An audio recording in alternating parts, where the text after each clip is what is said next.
Olá, seja bem-vindo e seja bem-vinda aqui à TV Bom Dia, o programa do Minuto Bom Dia, que hoje traz uma live muito importante e eu já quero chamar a atenção de você, pai, mãe, para que marquem seus filhos, se eles têm perfis, nas redes sociais, porque o assunto de hoje é muito pertinente, fala sobre crime virtual.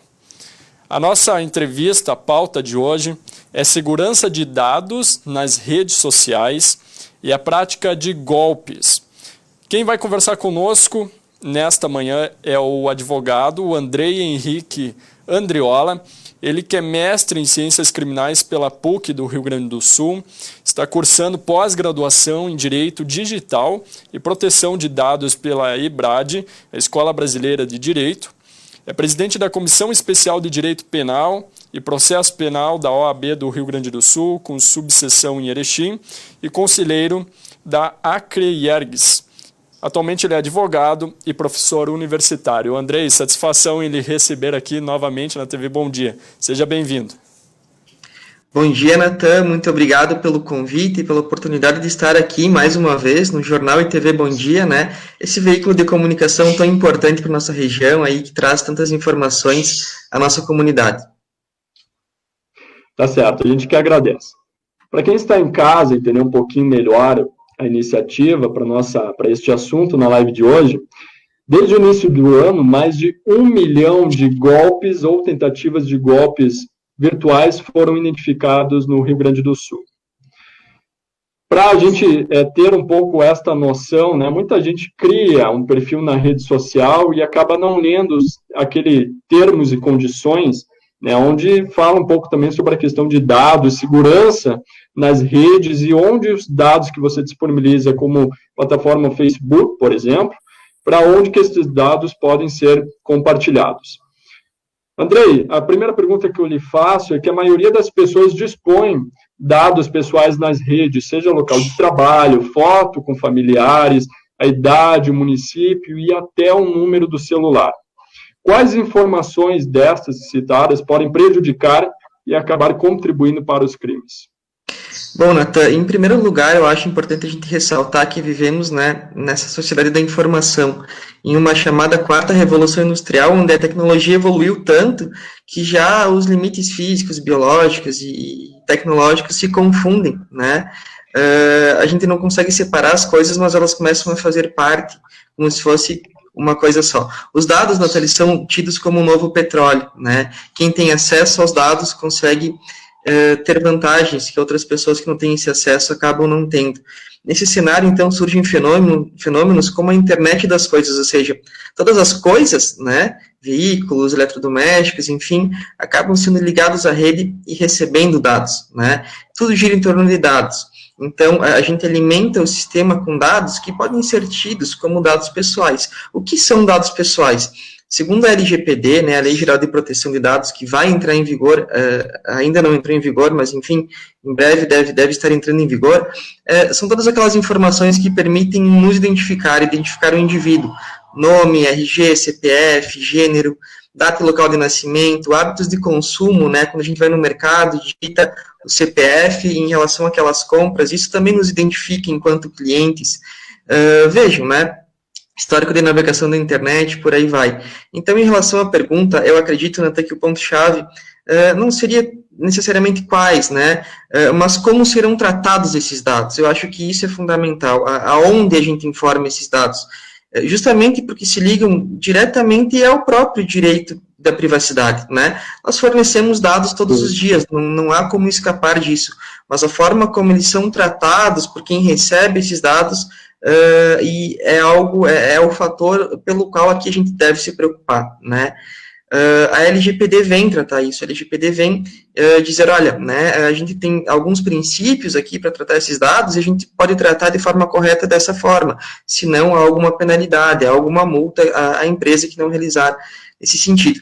Então, todos esses dados, né, eles podem ser utilizados aí contra o usuário da rede, nesse sentido da tua pergunta, pois permite identificar e conhecer aquela pessoa, a família dela, os hábitos dela, Então, um número de telefone num anúncio, por exemplo, no Facebook, na OLX que eu coloco, é um dado que eu disponibilizo, é um dado que se torna um tanto quanto perigoso, por vezes, porque as pessoas podem entrar em contato comigo por aquele número, né, identificar o meu perfil na rede, enfim, tentarem dar um golpe, falarem que estão sequestrando alguém próximo ali, que eles verificam por uma foto.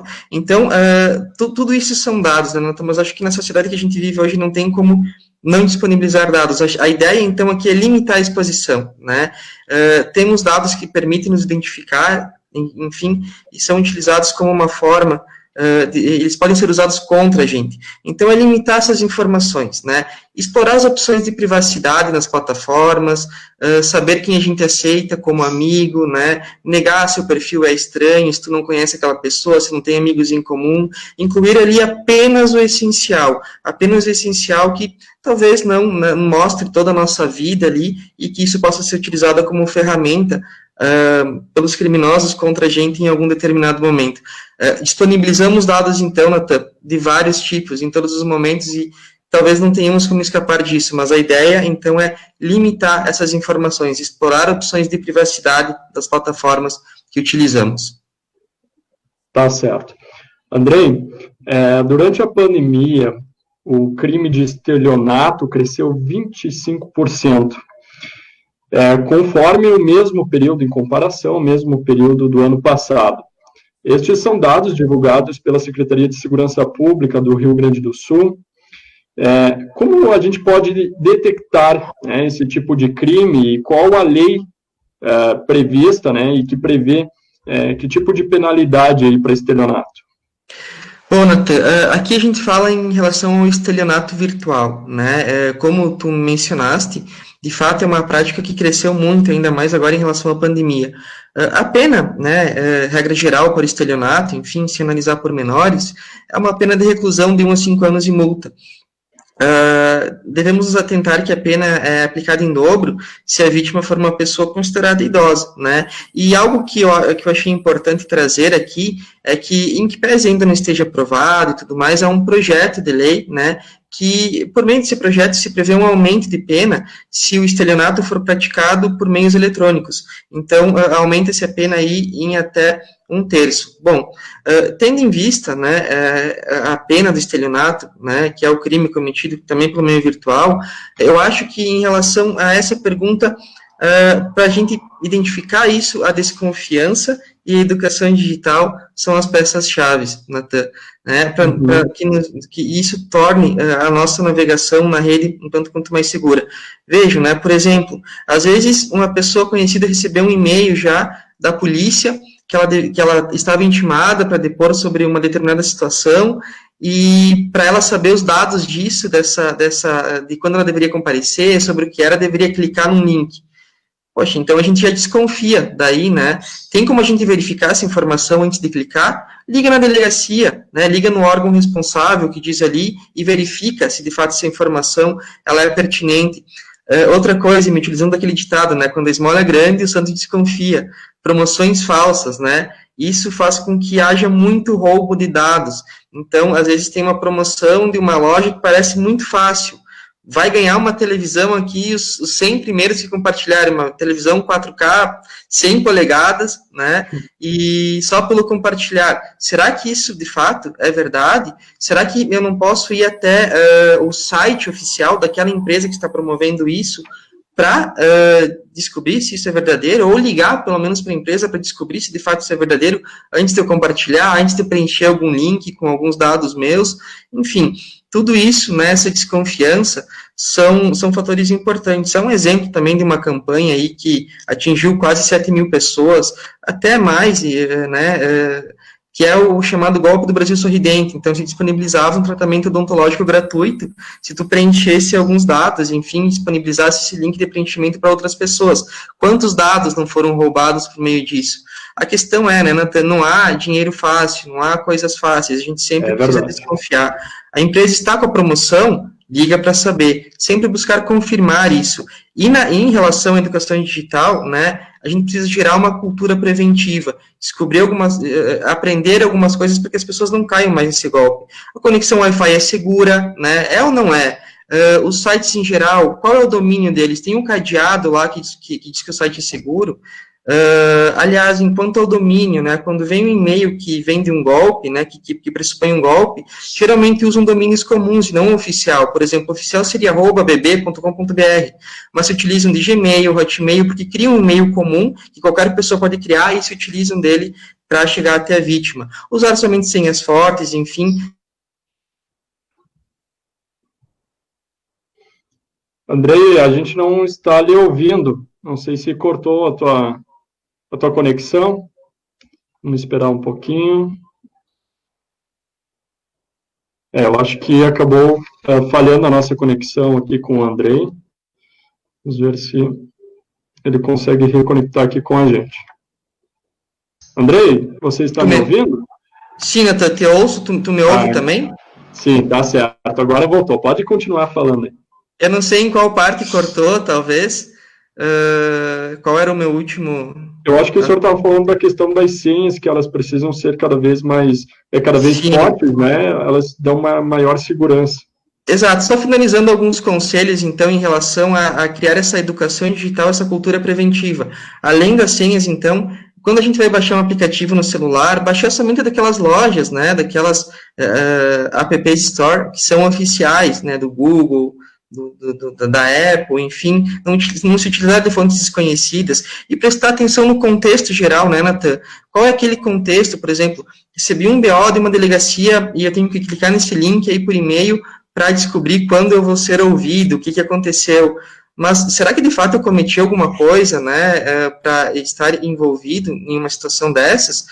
E verificar, então, na fonte, né, olha, se a promoção é dessa loja, se eu recebi um e-mail de determinado órgão, então, verifica na fonte antes de clicar em algum lugar e, enfim, acabar sendo vítima de algum crime digital. Tá certo, André. O pessoal de casa também precisa ficar atento a isso, né? E agora eu peço ao senhor, no livro Direito e TI, Cybercrimes, você escreveu juntamente com a delegada regional, Diana Zanata, sobre crimes digitais, das primeiras ameaças ao panorama da realidade brasileira na era da informação. Afinal, é possível, Andrei, a gente se sentir seguro utilizando algum tipo de rede social? Ou, na sua visão, os brasileiros estão cada vez mais expostos, né, e correndo riscos nesta era da informação? Então, Natan, esse livro eu escrevi um capítulo nele, né, em parceria com a doutora Diana, e de fato fala sobre cybercrimes, né.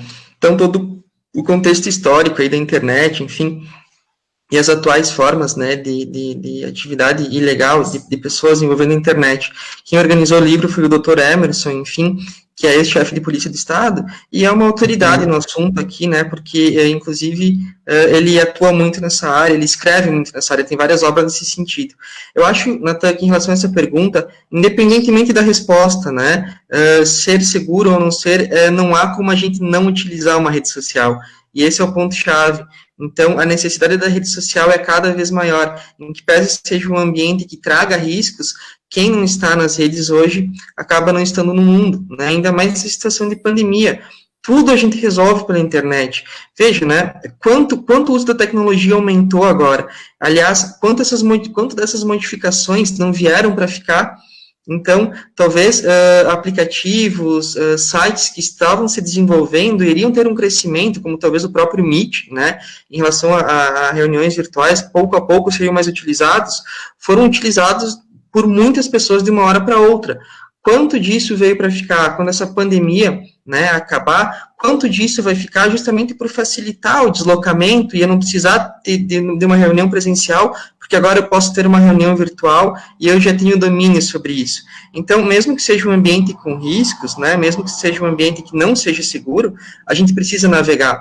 É como se fosse aquele mar que está envolto em uma tempestade, ondas grandes, mas ou a gente fica para trás, ou a gente navega nesse mar. E a chave, então, disso, a chave em passar por esse mar revolto, digamos assim, é minimizar os riscos cada vez mais, né? por meio da educação digital. Ou seja, aquilo que eu falei antes, né, lógico, de uma forma simples, a grosso modo, mas seguir algumas dicas, né? Criar uma cultura preventiva. É como se a gente fizesse um paralelo, Natan, com o mundo real. A gente não sai de casa sem fechar a porta, né? A gente não fecha o carro, a gente não deixa o carro na rua sem fechar o vidro, sem colocar um alarme.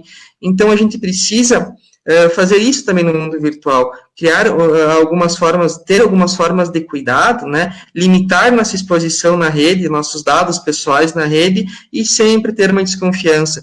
Então, ao meu ver, 3 questões chaves: uma cultura preventiva, que se resume numa educação digital, uma limitação da tua própria exposição, né, e dos seus, enfim, na rede, e a desconfiança também, né, quando a esmola é demais, o santo desconfia, e aí a gente precisa também estar bem atento e ir até a fonte em relação a algumas promoções, enfim, que acabam aparecendo. Eu acredito que esse seja o ponto-chave, mesmo que o ambiente não seja seguro. Precisamos navegar, mas precisamos navegar com cuidado.